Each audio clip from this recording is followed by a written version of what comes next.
नमस्कार. गोष्टींच्या वाड्यावर तुमचं अगदी मनापासून स्वागत एका नव्या गोष्टीबरोबर. कावळ्याला ना कोकिळेचा आवाज, ना मोरासारखा सुंदर तुरा, पण त्याचा एक गुण गोड आवाज आणि सौंदर्य यांपेक्षा खूपच सरस आहे. कुठला आहे तो गुण? माहितीये तुम्हाला? ऐकूया गोष्ट. ही गोष्ट लिहिली आहे व्यंकटरामना गौडा यांनी. चित्र काढली आहे पद्मा नभ यांनी आणि गोष्टीचा अनुवाद केलाय प्रथम मुंबई टीम यांनी. गोष्टीचं नाव आहे कावळ्याने नातलगांना बोलावले.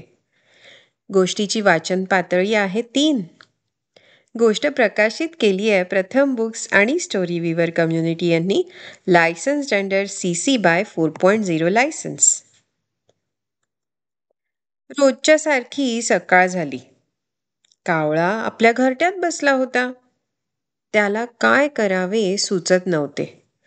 म्हणून उगाचच 1-2 वेळा त्याने काव काव केले.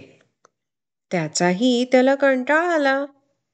तितक्यात त्याला कोकिळेचे मधुर कुहू ऐकू आले. क्षणभर कावळ्याला आनंद झाला आणि दुसऱ्या क्षणी रागही आला.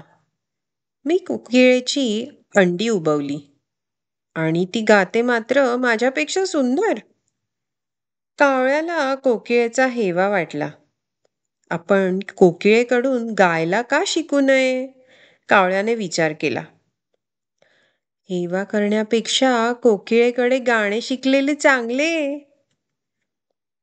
कावळा कोकिळेला शोधायला गेला.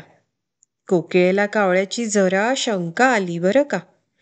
पण कावळा तिच्याशी अदबीने बोलत होता. मला गायला शिकवाल? कावळ्याने कोकिळेला विचारलं. कोकिळाताई होकार दिला, पण तिने अट घातली की पहाटे शिकवेल. कावळ्याने अट मान्य केली. दुसऱ्या दिवशी पहाटेच उठायचे होते. कावळ्याने गजर लावला. गजर होताच उठून तयार होऊन तो घाईघाईने कोकिळेकडे अगदी उत्साहाने गेला. त्याच्या गायनाच्या क्लासचा पहिलाच दिवस होता तो. कोकिळा तयारच होती. कावळा येताच शिकवणी सुरू झाली. परत परत प्रयत्न करूनही कावळ्याला कोकिळेसारखे कुहू कुहू करता येईना. शेवटी कोकिळा चिडली. कावळ्याने गाणे शिकविणे शक्य नसल्याचे सांगून ती निघून गेली. कावळा निराश होऊन परतला. पुन्हा काही दिवस गेले. एक दिवस आकाशात ढग जमले. गार वारा सुटला आणि पावसाचे थेंब पडले. कावळा घरट्यात बसला होता. दूरवर त्याला रंगीत पिसारा फुलवून नाचणारा मोर दिसला. मला गाणे शिकता आले नाही, पण मोराकडून नाच का शिकू नये? कावळ्याने विचार केला. मला नाच शिकवशील का मोरा? कावळ्याने मोराला विचारले. मोर कबूल झाला आणि कावळ्याला आपल्यासारखे नाचायला सांगितले. कावळ्याने नाचणे मोराला पटेना. मोराने परत नाचून दाखवले. कावळ्याला ते जमेच ना. कावळा परत परत चुकत होता. नाचता येत नव्हतं. सारखा चुकत होता. तुला नाचता येणार नाही. पळ इथून, मोर रागावून म्हणाला.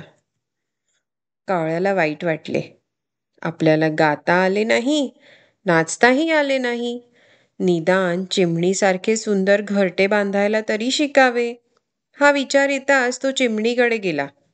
तुझ्याकडे घरटं बांधायची कलाच नाही. निघ इथून, चिमणी म्हणाली. निराश होऊन बिचारा कावळा घरी परत आला. तितक्यात घरची खरकटी भांडी धुण्याच्या पाशी त्याला भात सांडलेला दिसला. लगेच काव काव करून त्याने आपल्या सगळ्या नातलगांना बोलावले. सर्वांनी मिळून मिसळून भात फस्त केला. मग कावळ्याच्या मनात विचार आला. मला गाता किंवा नाचता येत नसेल, पण मी मनाचा चांगला आहे. मिळालेला खाऊ मी सर्वांबरोबर वाटून खातो. हा मोठेपणा कोकिळा, मोर किंवा चिमणी यांच्याकडे तरी नाहीच आहे. मी नातलगांना दिल्याशिवाय कधीच खात नाही. हा विचार येताच कावळ्याला स्वतःचा अभिमान वाटला. तो खुशीत काव काव करायला लागला. काय विशेष? लग्न ठरलं की काय? इतर कावळे म्हणाले. कावळा लाजला. कावळा नेहमीपेक्षा जास्त सुंदर दिसायला लागला.